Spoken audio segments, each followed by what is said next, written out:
Hello guys, কি খবর? কেমন আছেন সবাই? আজকে আমরা সকাল সকাল উঠে গেলাম। উঠে আমরা আজকে পুনাবালিয়ার উদ্দেশ্যে রওনা দিলাম। তো আমরা বাসে উঠে গেলাম। আসলে পুনাবালিয়া যাওয়ার কারণ হচ্ছে আমার মেয়ের একটা মান্তি ছিল ওখানে।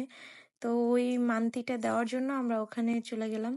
তো ফার্স্টে আমরা বাসে উঠলাম, বাস থেকে অটো, অটো থেকে অটোতে বসে বসে ছোট কিছু ক্লিপ নিলাম আমরা। অনেক কষ্ট হচ্ছিল কারণ মেয়েকে নিয়ে একা এত ভিডিও করা পসিবল হচ্ছিল না।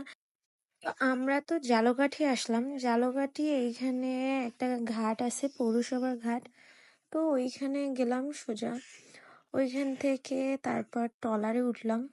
ট্রলারে উঠে আসলে এই যে মালা আছে আমার সাথে, আমার বোন, সে তো নদীপথ খুবই ভয় পায়, সেটা আর বলার মতন না।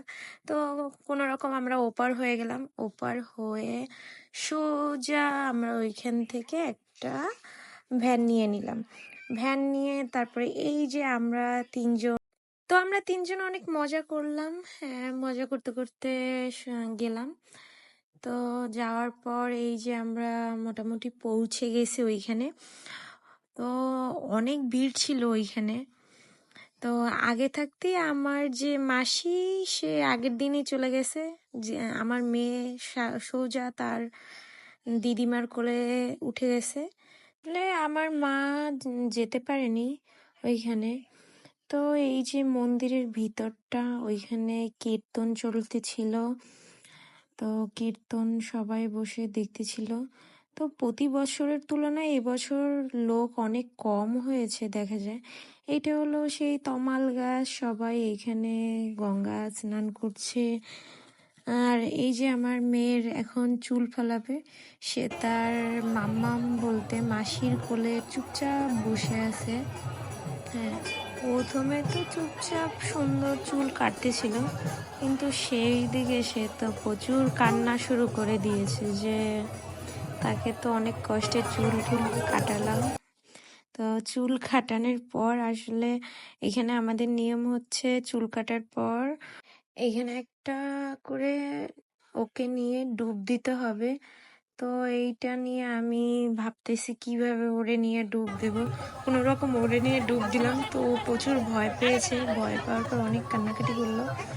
পরে ওকে মাসির কাছে দিয়ে আমি স্নান করে উঠলাম। ওঠার পর আমার সব থেকে ফেভারিট জায়গা হচ্ছে আমার শিব মন্দির।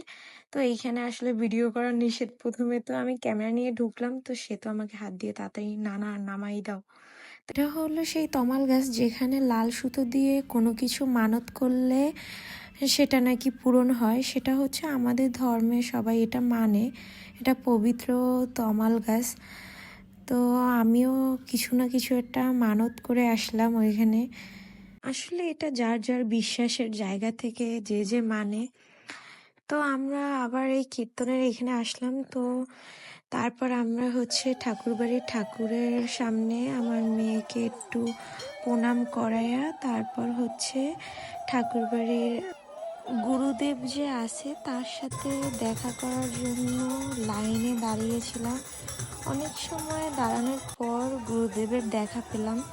তো গুরুদেবের সাথে হচ্ছে মেয়েকে দেখা করিয়ে তারপর হচ্ছে আমরা ওখানে আশেপাশে কিছু মন্দির ছিল, সেই মন্দিরগুলো দেখলাম। পুরো মন্দিরটা ঘুরে ঘুরে দেখলাম। মন্দির ঘুরে দেখার পর আমরা সোজা চলে গেলাম হচ্ছে প্রসাদ নেওয়ার জন্য। প্রসাদ নিতে গিয়ে দেখি প্রচুর পরিমাণ ভিড় ওইখানে, অনেক ভিড় ছিল। তো এই আমরা প্রসাদ নিতে বসে পড়লাম।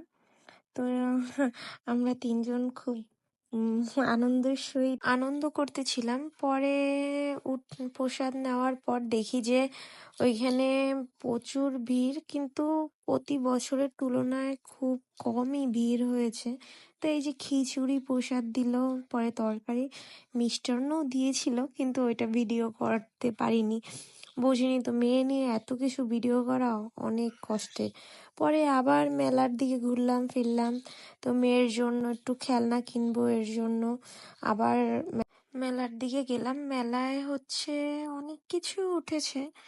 তো আমার তেমন কিছুই আসলে পছন্দ হয় না। আমি মেলা থেকে কোনো সময় তেমন কোনো কিছু কিনতে বেশি একটা পছন্দ করি না। কিন্তু ঘুরতে ভালোই লাগে। এই যে মেয়ের জন্য একটা খেলনা কিনলাম, কিন্তু দুঃখের বিষয় এই খেলনাটা বেশি সময়ের জন্য আমার মেয়ে রাখেনি। তো পরে ঘুরে ফিরে দেখলাম যে একটা চুড়ির দোকান। তো চুড়ির দোকানে গিয়ে মেয়ের জন্য ছোট ২টা চুড়ি কিনলাম। তো চুড়িগুলো অনেক সুন্দর ছিল। আম আমার এসেই মেয়েকে পরিয়ে দিলাম চুড়িগুলো। তো এই তো মোটামুটি মেলা, ছোটখাটো একটু মেলা ছিল। ঘুরে ফিরে তারপর হচ্ছে গেলাম আবার দেখতে। মেলা দেখতে দেখতে অনেকটাই ঘুরলাম মেলায়। মোটামুটি মেলা ভালোই ছিল। তারপর মেলা ঘুরতে ঘুরতে দেখলাম সামনে একটা পানের দোকান, তো একটু সবাই মিলে পান খেলাম। তো পান খেয়ে তারপর ঘুরতে ঘুরতে সোজা মেয়ের কাছে গেলাম, মেয়েকে খেলনাটা দিলাম। ও খেলনা নিয়ে সে তো খুব মজা আনন্দে আছে। খোলা মাঠ পেয়ে সে তো এদিকে দৌড় ওদিকে দৌড়, একদম অনেক দূরে চলে চলে গেছিল, গিয়ে ঘুরলো। তারপর আমরা এখান থেকে শিববাড়ি গেলাম। শিববাড়ি গিয়ে অবধূত ঠাকুরের যে অবধূত মন্দিরের গেলাম। ওইখানে সব ভিডিও করলাম, মোটামুটি সব ঘুরলাম। ঘুরে ফিরে তারপর হচ্ছে আমরা আমাদের বাড়ির উদ্দেশ্যে রওনা দিলাম। তো এই ছিল অবধূত মন্দিরেরই। বাসায় এসে দেখি এখানে বাসার কাছে কার্তিক পুজো হচ্ছিল। তো টাটা, বাই বাই, সবাই ভালো থাকবেন।